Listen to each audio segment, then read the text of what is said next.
तर नमस्कार मंडळी, पुन्हा एकदा स्वागत आहे आपल्या हक्काच्या चॅनलवर, ज्याचं नाव आहे गोष्ट कामाची. आणि पुन्हा एकदा आपण नवीन पदभरती संदर्भात या ठिकाणी माहिती घेऊन आलोय. मुंबई महानगर प्रदेश विकास प्राधिकरण पदभरती 2026 म्हणजे MMRDA मध्ये विविध पदांसाठी या ठिकाणी पदभरती होणार आहे. एकूण 235 अशी पदं आहेत. ऑनलाईन अर्ज करण्याची सुरुवात झालेली आहे 18 फेब्रुवारी पासून आणि अंतिम तारीख आहे ते 20 मार्च 2026. या कालावधी तुम्ही मध्ये या ठिकाणी अर्ज करू शकता. अर्ज करण्यासाठी आणि पूर्ण माहिती घेण्यासाठी mmrda.maharashtra.gov.in अशी त्यांची वेबसाईट आहे. त्या ठिकाणी तुम्ही पहिल्यांदा व्हिजिट करा. त्यानंतर परीक्षा शुल्क आहे खुल्या प्रवर्गासाठी आहे ते 1000 रुपये, मागासवर्गीय उमेदवारांसाठी आहे ते 900 रुपये. आणि त्या ठिकाणी कशा प्रकारे हे शुल्क भरायचं आहे त्याची देखील विस्तृत माहिती त्या ठिकाणी दिलेली आहे. कम्प्युटर बेस्ड एक्झाम असल्यामुळे पूर्णपणे जी काही माहिती तुम्हाला येईल तर तुम्हाला एकतर मेलवरती येणार किंवा मोबाईलवरती तुम्हाला मेसेज येणार.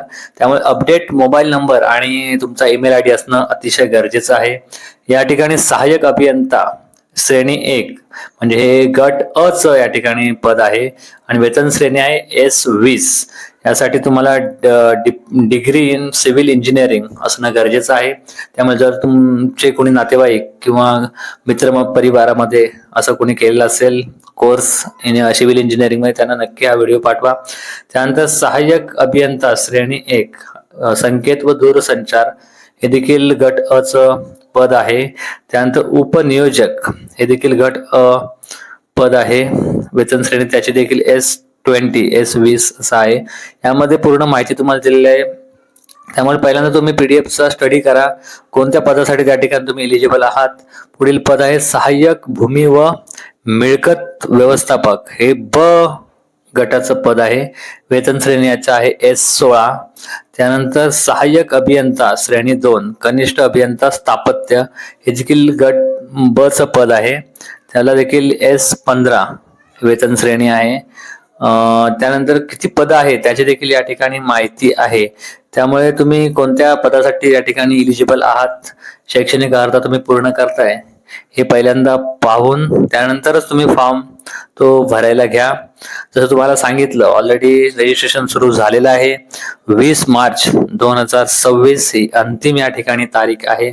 आपण पाहतोय पूर्ण PDF मोठी आहे, परंतु मी जे मेन आहे मुख्य आहे त्या थोडेसे स्क्रीनशॉट काढून या ठिकाणी तुमच्यासाठी दिलेलं आहे की आपलं शैक्षणिक अर्हता काय गरजेचे आहे. त्याचप्रमाणे वेतन श्रेणी याचे जे चार्ट आहेत ते त्या ठिकाणी स्क्रीनशॉटच्या स्वरूपामध्ये तुमच्यासाठी आणलेलं आहे. MMRDA म्हणजे मुंबईमध्येच हा जॉब असणार तुम्हाला आणि सरळ सेवेने आणि एकदम काय बोलतात ते परमनंट असा जॉब आहे. परमनंट जॉब आहे, टेम्पररी जॉब नाही आहे, याची नोंद घ्या आणि लवकरात लवकर फॉर्म भरायला घ्या. आणि 20 तारीख अंतिम तारीख आहे. खूप कमी कालावधी या ठिकाणी तुमच्याकडे आहे, तर लवकरात लवकर फॉर्म भरा. तुमच्या मित्रपरिवारामध्ये जास्तीत जास्त हा व्हिडिओ शेअर करा. आणि कम्प्युटर बेस्ड एक्झाम असल्यामुळे तुमच्याकडे अद्ययावत म्हणजे असलेला ईमेल ID किंवा मोबाईल नंबर हे गरजेचं आहे. कारण पुढील ज्या काही प्रोसेस असणार त्या सर्व तुम्हाला ईमेल वरती येणार. मग ते हॉल तिकीट असू दे, परीक्षेचं टाइम टेबल असू दे, ज्या काही गोष्टी असतील त्या सर्व तुम्हाला ईमेल ID येणार. त्यामुळे तुम्हाला हॉल तिकीट आल्यानंतर त्या हॉल तिकीटचं तुम्ही प्रिंट काढा आणि ते खूप साऱ्या प्रिंट काढून ठेवा, 4-5 प्रिंट काढून ठेवा. नंतर डॉक्युमेंट व्हेरिफिकेशनच्या वेळी देखील तुम्हाला त्या ठिकाणी या हॉल तिकीटची एक प्रिंट लागते.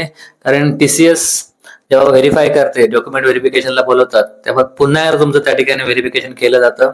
त्याप्रमाणे तुम्हाला विनंती आहे की तुम्ही परीक्षा केंद्रावरती तसं त्याने पूर्ण मेन्शन केलेलं आहे की अर्धा की 1 तास लवकर यायचं आहे. कारण बायोमेट्रिक वगैरे त्यामध्ये भरपूर गोष्टी असतात. हा सर्व चार्ट तुम्ही पाहताय, त्याच्यामध्ये सर्व पदांची किती पदं आहेत, पदाची काय शैक्षणिक अर्हता, या सर्व गोष्टी या ठिकाणी दिलेल्या आहेत. त्यामुळे पहिल्यांदा पूर्ण PDF तुम्ही समजून घ्या, त्यानंतरच फॉर्म बनायला घ्या. लघुलेखक गट क वेतन श्रेणी S8 मध्ये आहे. याच्या मला वाटतं जागा 10 आहेत. त्यानंतर उपलेखापाल याच्या देखील 33 जागा आहेत. आणि त्याला काय शैक्षणिक अर्हता किंवा अनुभवाची गरज आहे, MSCIT गरजेचं आहे त्याला अनुभवाची देखील त्या ठिकाणी अट आहे. ही अट तुम्ही पूर्ण करत असाल त्यामध्ये तुम्ही फॉर्म भरू शकता नक्की. त्यानंतर आहे भूमापक अधिक गट क वेतन श्रेणी, याची देखील S8 आहे. संगणक तंत्रज्ञ याच्या देखील मला वाटतं 3 जागा आहेत टोटल, आणि भूमापकच्या जास्त आहेत, 31 जागा जवळजवळ या ठिकाणी आहेत. त्यामुळे जर तुम्ही शैक्षणिक अर्हता पूर्ण करत असाल, सिव्हिल इंजिनिअरिंग संदर्भात डिप्लोमा किंवा डिग्री आहे, त्यांना देखील या ठिकाणी प्राधान्य आहे.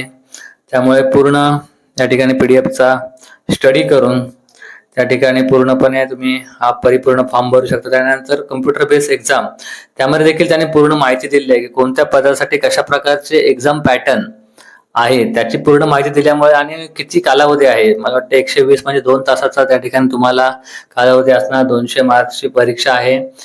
45 मार्क म्हणजे 90 मार्क तुम्हाला मिनिमम त्या ठिकाणी घ्यावे लागतील, तरच तुम्ही पुढच्या जी काय प्रक्रिया असेल त्यासाठी तुम्ही पात्र होता.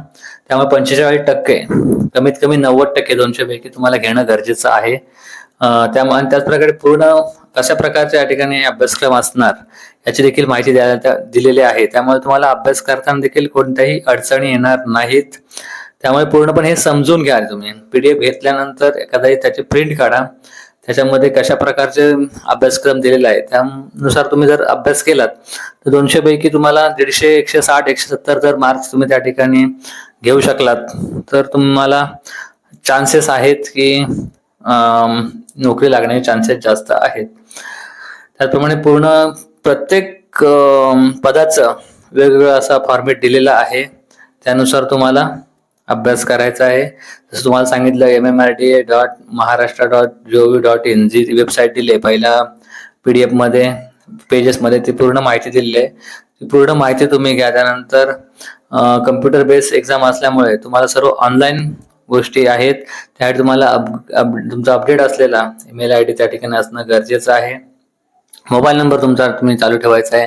जसं तुम्हाला सांगितलं की एक्झाम हॉल तिकीट आल्यानंतर त्याच्यात खूप साऱ्या तुम्ही प्रिंट काढून ठेवा.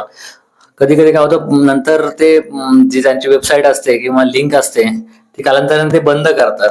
त्यामुळे तुम्ही जास्तीत जास्त आधीच त्याच्या प्रिंट काढून ठेवा, भविष्यात तुम्हाला त्या कामाला येऊ शकतात. त्यामुळे वेळ मर्यादा वगैरे जे आहे त्याच्या संदर्भात त्या ठिकाणी माहिती दिलेली आहे. ओपन मिनिमम किती पाहिजे आणि मॅक्झिमम किती आहे, वेगवेगळ्या आपल्या आरक्षणानुसार त्या ठिकाणी वेगवेगळ्या वयोमर्यादा दिलेल्या आहे. त्या सगळ्याचा त्या ठिकाणी तुम्ही पहिल्यांदा अभ्यास करा. जात प्रमाणपत्र, कोणते कोणते डॉक्युमेंट वगैरे लागणार आहेत त्याची देखील या PDF मध्ये पूर्णपणे त्यांनी माहिती दिलेली आहे. त्या प्रकारे तुम्ही ओरिजिनल आणि एक सेट झेरॉक्स असं तयार ठेवा आणि लवकरात लवकर फॉर्म भरायला घ्या.